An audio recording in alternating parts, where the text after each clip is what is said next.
What would you do if you woke up in a place that feels real, but not yours? You're sitting on a park bench in a city you don't recognize. The air is cold against your skin. Traffic hums in the distance.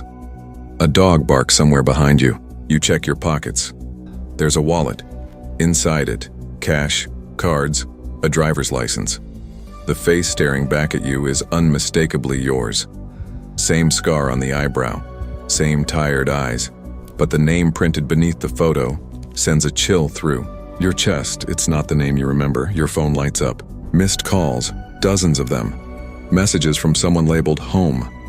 A photo appears on the screen, 2 children smiling beside you. They look comfortable, familiar with you, intimate. You feel nothing. No recognition, no emotional spark. Just a growing panic that spreads like ice water through your veins. You try to remember how you got here. The last thing you can recall feels distant, like a dream fading in morning light. Days, weeks, months, it's all blank. You're not drunk. You're not high, you're not dreaming, you are awake, and somehow, you have disappeared from your own life.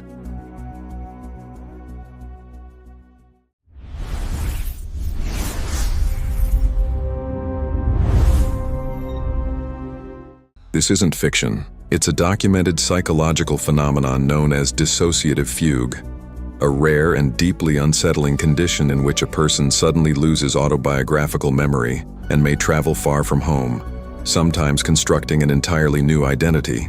No head injury, no visible breakdown, no warning sign flashing in the mind.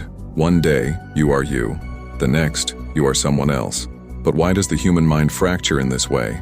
Why would the brain, an organ designed for survival, delete the very identity it worked so hard to build? Dissociative fugue is not simply forgetting where you parked your car. It is the erasure of personal history, a psychological vanishing act, and the most disturbing part? When it happens, the person often doesn't feel lost. They feel free. Segment 1: The Disturbing History of Disappearing Minds. Long before brain scans and diagnostic manuals, there were stories of people who simply walked away from themselves. In 1887, Ansel Bourne, a respected preacher from Rhode Island, withdrew a large sum of money from his bank account and vanished. There were no signs of struggle, no farewell letter, no debts forcing him to flee. For weeks, his family feared the worst. 2 months later, he was discovered in Norristown, Pennsylvania, living under the name A.J. Brown. He had rented a storefront, purchased inventory, and was calmly running a small variety shop. Neighbors described him as polite, reserved, and completely ordinary. There was no hint of madness in his speech, no confusion in his behavior. Then one morning, Bourne woke up. He found himself behind a counter in a shop he didn't recognize, in a town he had never visited, at least not in his memory. Panic overtook him. He remembered being Ansel Bourne in Rhode Island, and nothing beyond the day he withdrew his money. To him, it felt like time had been cut out with surgical precision.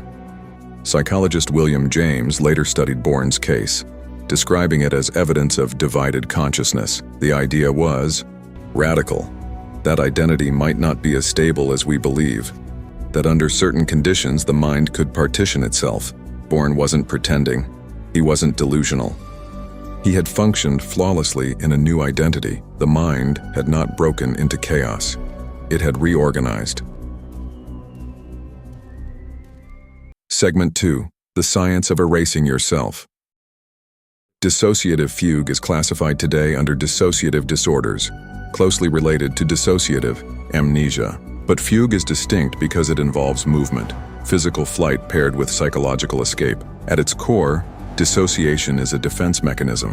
When trauma overwhelms the nervous system, the brain searches for ways to minimize suffering. For most people, this might look like emotional numbness or feeling detached during extreme stress, but in rare cases, the defense escalates.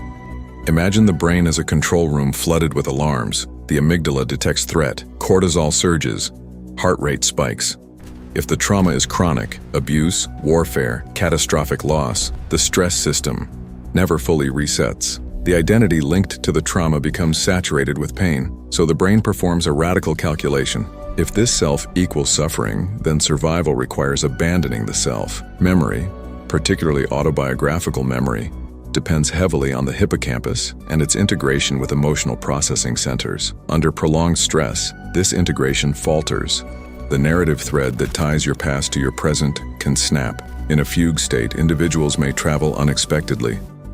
They often adopt new names. Some find employment, others form relationships. What's remarkable is their coherence. They are not wandering in psychosis. They are goal-directed, socially appropriate, sometimes even thriving. It is not a loss of intelligence. It is a loss of narrative continuity. When the fugue ends, sometimes abruptly, the original identity resurfaces. The fugue period becomes inaccessible, as if stored in a locked vault. In some cases, fragments return. In others, it remains permanently blank. For the individual, the aftermath can be devastating. Imagine learning you signed a lease, held a job, spoke to strangers as someone else. The body moved. The voice spoke. But the you that experiences memory was absent. It forces a terrifying question. If your identity can disappear while your body continues functioning, what exactly are you? Segment 3. When disappearance isn't what it seems.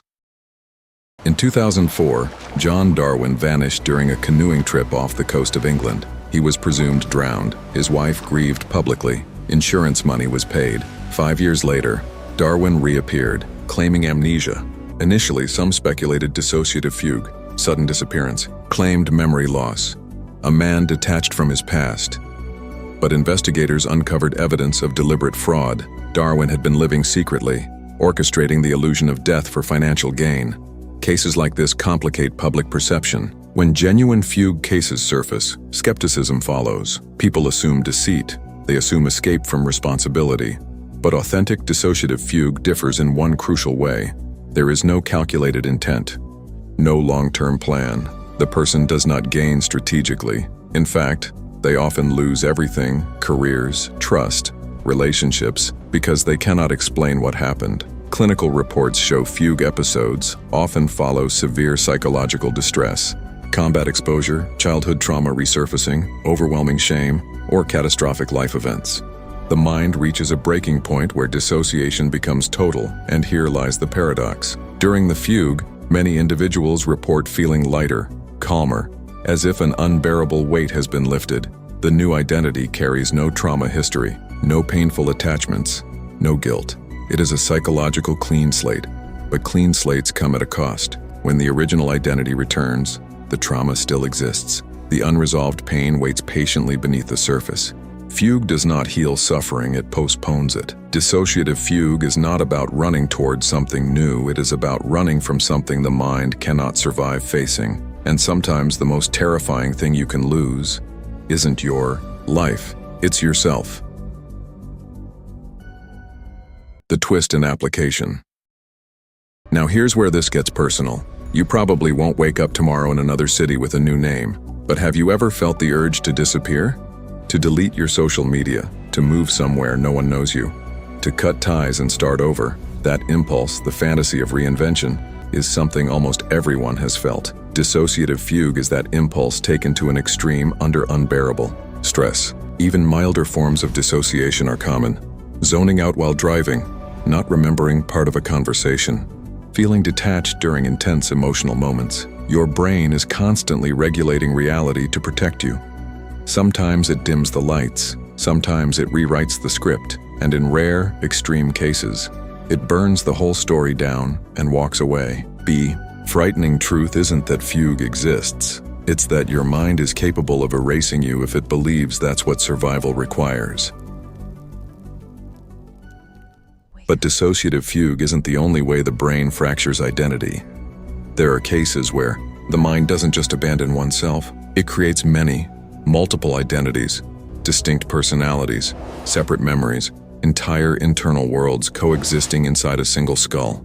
If fugue is the mind running away, then what happens when it splits instead? And that is why you need to watch the next videos.